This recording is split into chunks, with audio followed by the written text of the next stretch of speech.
An answer. Man, SGA started from the beginning. This is why you come out aggressive. So now in the fourth quarter, you have your rhythm. You can get to your shots, and he delivered, man. SGA started this game fast. 40 points for SGA. It's a 5-point lead. Then how does he make this pass? I need to show it to you again. Finding Jalen Williams. Look at this. Down on the ground between the legs. And he didn't walk. He held his pivot foot down. That's a great job. Jalen Williams would score 34, by the way. Here we go. 30 seconds left. Timberwolves down by 5. Edwards no good. Edwards gets it back. Jaden McDaniels in the corner. Yes, it's a 2-point game.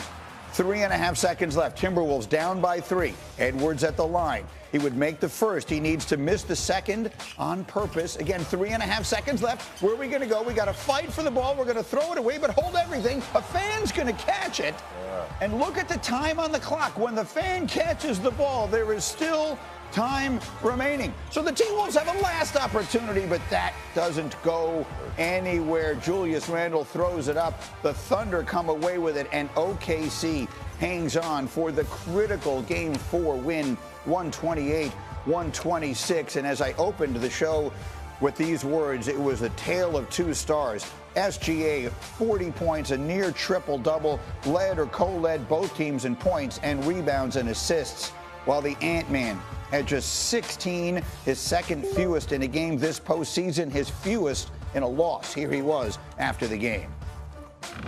I don't look at it like I struggled or he struggled. They had a good game plan, making us get off the ball. Especially for me, man, they was super in the gaps. I made the right play all night, so I don't really look at it like I struggled. I didn't get enough shots to say I struggled, so that might be how you guys look at it. But yeah, I didn't struggle at all. I made the right play. Well, let me read you the numbers. Numbers don't always tell the whole story, but this is what they say.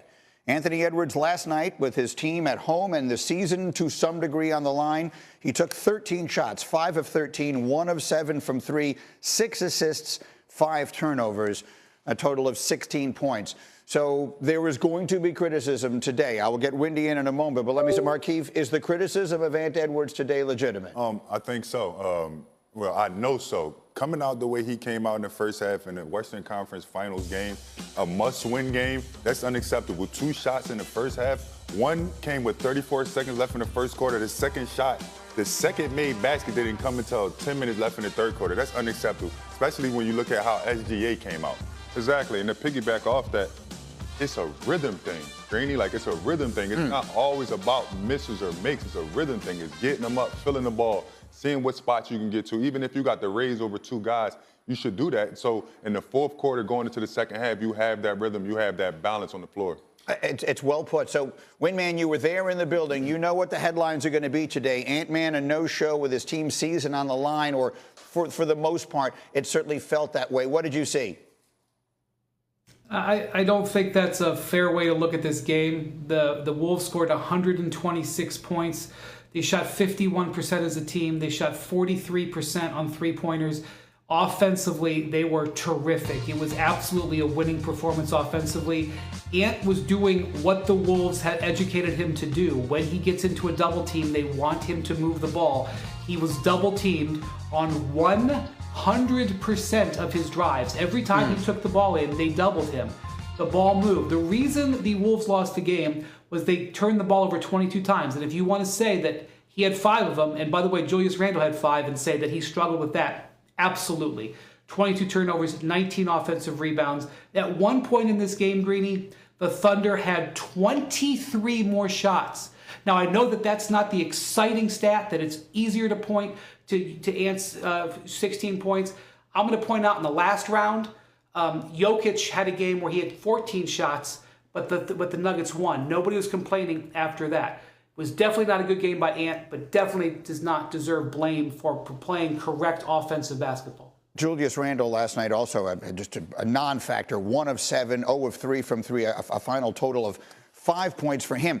To Windy's point, the bench scoring, they got monster numbers, Minnesota did, off their bench. Dante DiVincenzo had 21. Nickeil Alexander-Walker had 23. They got 64 points off their bench. So the offense wasn't necessarily the problem. I guess the question is now, with the Timberwolves losing this game at home, however much of the blame Ant Edwards is going to take for it, Does this thing feel like it is all over but the crying here? Do you see any way Minnesota goes and finds a way to steal a win on the road in Game 5? I don't, because when you look at Game 1 and Game 2, the Thunder controlled both of those games. Going into OKC, excuse me, and winning a Game 5 on the road in the Western Conference Finals is going to be extremely hard, especially with the way that SGA and Jalen played last game. Winning on the road anyway in the Western Conference Finals is extremely hard, and they're up for it. I don't know if they're up for the task. Initially, I had OKC in 5, and I'm sticking with that. It feels like it might be headed that way. And by the way, we might have to start getting used to that. I was going through all of the post-game sound bites and things like that early this morning, and something that SGA said afterwards, I can already see Windy shaking his head because he knows, or nodding his head because he knows where I'm going. SGA said made a really interesting statement about this team, where they are and where they could go. This was SGA on being sort of the senior statesman of the Thunder. We still have so much more room to grow, which is the scary part. Like, I'm 26, which seems old compared to the other two.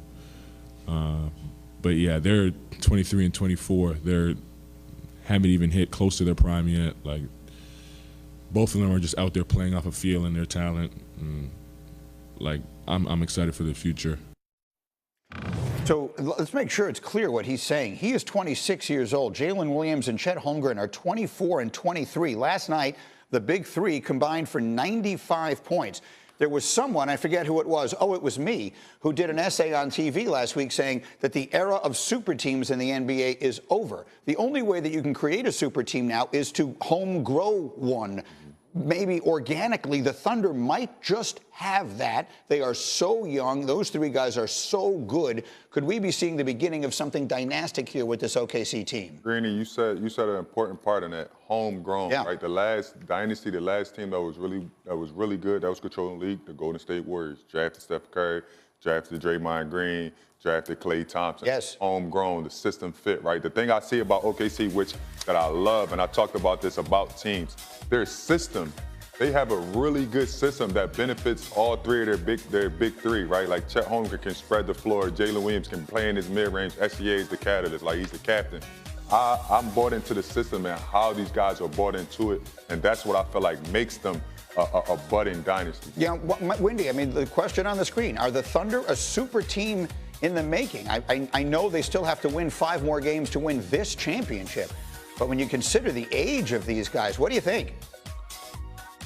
The reason people would say that they didn't is because they didn't believe that Jalen Williams was a good enough number 2 and that Chet Holmgren was a good enough number 3. Well, I present you this Western Conference Finals. Jalen Williams was absolutely brilliant in this game, arguably the best performance of his career. Career high in the playoffs, 34 points, made big shot after big shot. Chet Holmgren, 21 points, some big defensive plays, including a block near the end of the game that was absolutely a jaw-dropping play. It's not a coronation yet, but this big three looks so impressive, and they're so poised to keep them together and add to them in the years in the future. All right, we are jammed today. I have much more basketball to come, but... Hello, xin chào tất cả các bạn nha. Mình sẽ giới thiệu cho các bạn về kênh của mình và những video của mình, cho các bạn biết được là kênh của mình làm video sáng tạo nội dung về chủ đề gì. Video của mình sẽ làm xuyên suốt về chủ đề cắt dán này. Mình sẽ cắt dán những sản phẩm như thế này cho các bạn xem.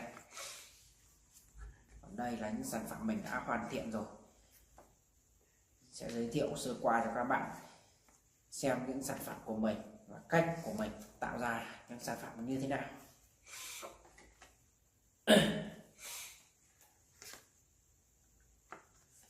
Và để tạo ra được những sản phẩm đa dạng màu sắc như thế này và như thế này thì mình sẽ cần những dụng cụ như sau. Những dụng cụ phụ bổ trợ như là đây là giấy thủ công màu các bạn. Trước mặt bên tay phải của mình đây là giấy thủ công màu.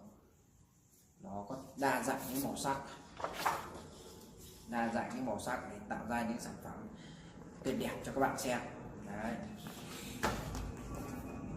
Có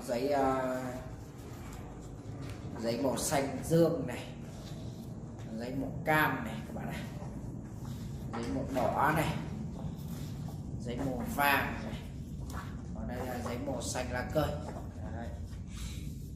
Và trong quá trình tạo ra những sản phẩm của mình cần những sản phẩm, cần những dụng cụ như là bút dạ này, kéo cắt thì để dùng để cắt, bút dạ thì để dùng để tạo hình những sản phẩm.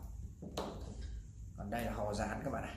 Hồ dán thì mình sẽ dán những sản phẩm từ một chi tiết này sang chi tiết khác, từ màu sắc này sang màu sắc khác cho các bạn.